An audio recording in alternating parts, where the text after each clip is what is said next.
because he is a massive star right now around the world, and it showed in his performance. And although it was a dominant victory, there are still a small segment of fans who think the rematch is warranted.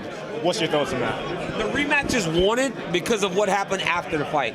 If I ask you guys, if that fight ended and they hugged and you thought competitively about that fight, people wouldn't say, I want to watch them again.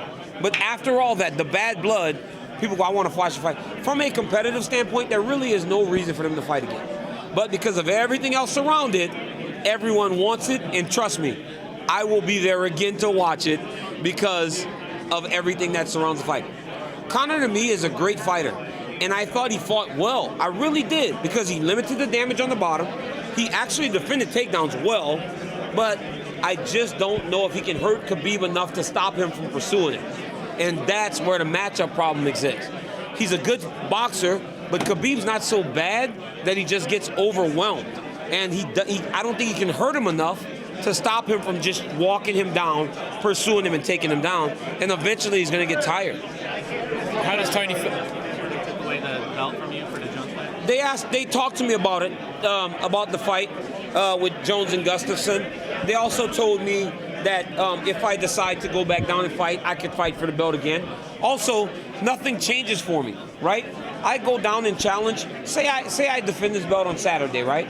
And come next year, I go back to 205 and fight for the light heavyweight title.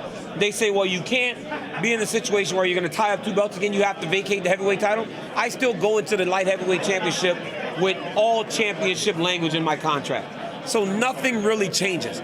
All my championship purse remains the same. All the pay-per-view remains the same. I could have no belt and be a challenger for the UFC light heavyweight title and get paid as if I'm the champion. So in reality, nothing changes but me sitting up here with two championships. You should have had a press conference before this fight to promote better. You guys haven't really talked to each other at all. But I mean, I don't know. I don't know that it's needed right now. It was very late, and I don't think we really needed it, because what is going to happen? Derrick and I aren't going to be arguing and yelling at each other. It might be funny, because you saw what happened last time with the Popeyes. But outside of that, I think it's fine. This works for me. He beat you to the Popeye sponsorship. How do you feel? He did. That sucks. It really sucks that he got it done. I don't know what happened. My managers need to get on their shit. Another question on sparring. I wanted money. Yeah, I wanted money. That might have been the problem. We got free fried chicken for life. He got free chicken for life. That's pretty impressive. Is there a brand out there, a chicken brand that you can tell us right now, name a brand that could be the competing endorsement deal to Popeyes? You know, man, I was talking to Ariel Wani the other day about me sitting down eating Carl's Jr. the whole time. So since Popeyes wants to stick it to me, I'm going to go and do a signing and give away free burgers at Carl's Jr. That's what I'm going to do. Herschel Walker's chicken. Herschel Walker's chicken isn't cooked chicken. It's like a chicken manufacturer, which is very smart. Good on Herschel Walker. Yeah, he's very smart. One other question on sparring. Your AKA sparring sessions are legendary. But at some point, I'm wondering, you guys spar the same guys for so many years. Is there a complacency issue where you know someone's tendencies and you kind of got to think twice, maybe we should bring somebody in different? I bring in guys. We bring in different guys. Kane and I don't just spar each other all the time anymore. We do, and even if we've sparred for 10 years, it's still better than anything I ever get. I mean, honestly, man, Cain Velasquez is the absolute best. Like, if he was healthy, he'd still be the heavyweight champ. It'd be no Daniel Cormier versus Derrick Lewis. It would be somebody else versus Cain Velasquez. Lord knows, because he's just the absolute best fighter I've ever fought. And he's still learning stuff. So when I spar him, there are tendencies, but it's hard to pick up on because he's just so good. It never changes the fact that he could take 6 months off and come in and still be able to go harder than everybody in the world.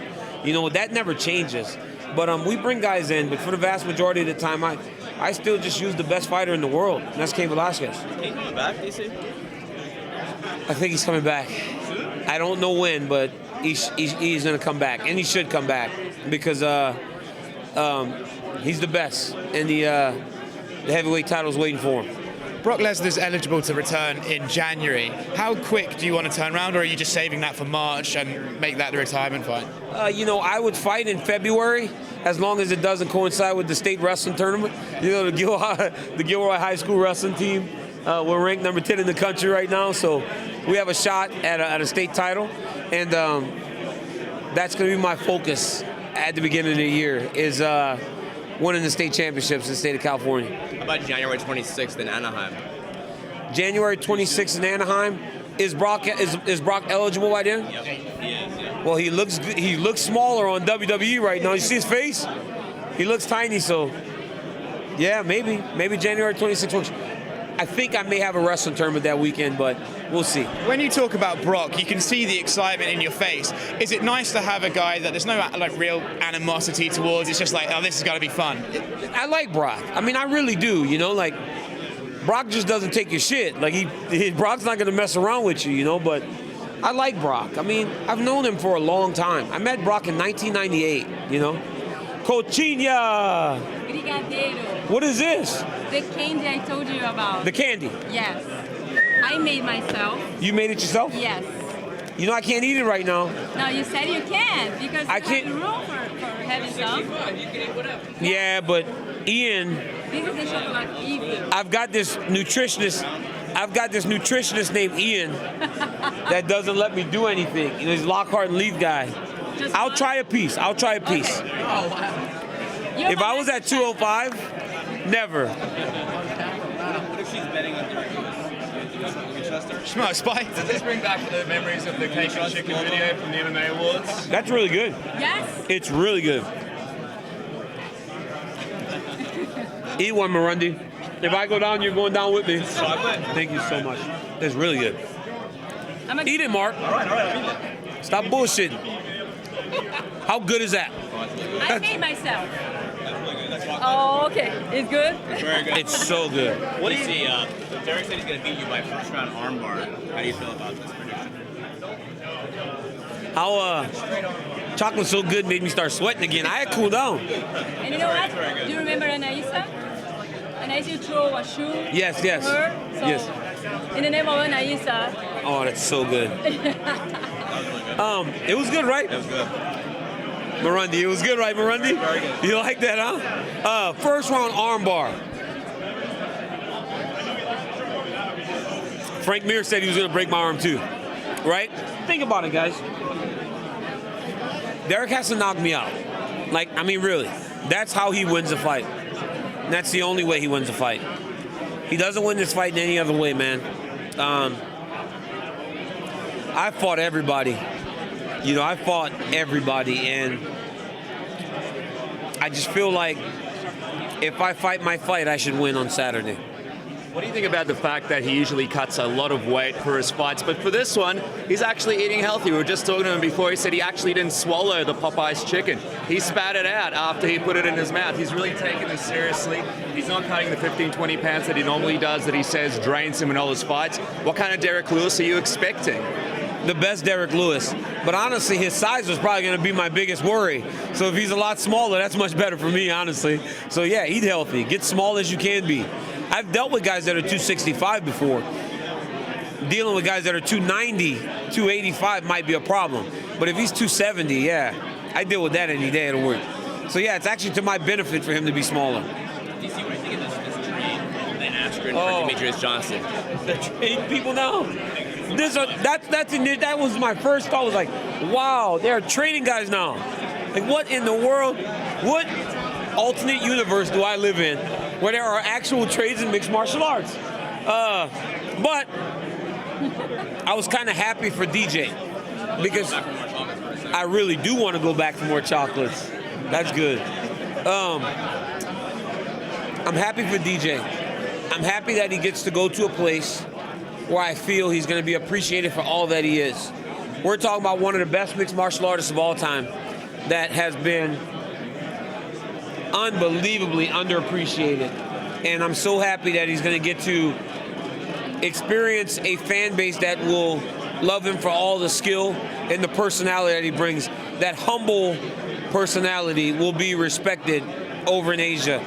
And Ben Askren getting to come to the UFC, that's a win. I mean, for years we've wondered how he would do against the best in the world. We're going to get to find out. I think for a guy like Askren, who's been so successful, You can't just match him up with a fringe guy. He has to be with one of the best. Give him Till or give him Wonder Boy. Put him on the title path. He gets through the two guys that have just fought for the belt. Then he's fighting for the title. Give him Till or give him Wonder Boy and see how he does. DC, if the UFC could trade for any fighter in the world outside the organization to fight you, who would it be? We could even go to WWE if you like. Just don't trade me is all I don't want. Just don't trade me. That's my worry. I'm like, man, I don't want to get traded, you know. But anybody in the world, I mean, probably still Fedor. Honestly, probably still Fedor. Just the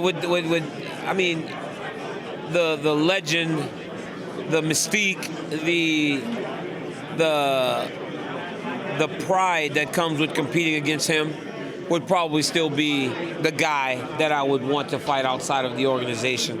I mean, I've been a fan of his since before I even got into fighting, but I remember sitting in Chicago when he fought Brett Rogers as a young up-and-coming guy, and I just remember being so intrigued by his walkout and just everything that surrounded him that it would probably still be Fedor.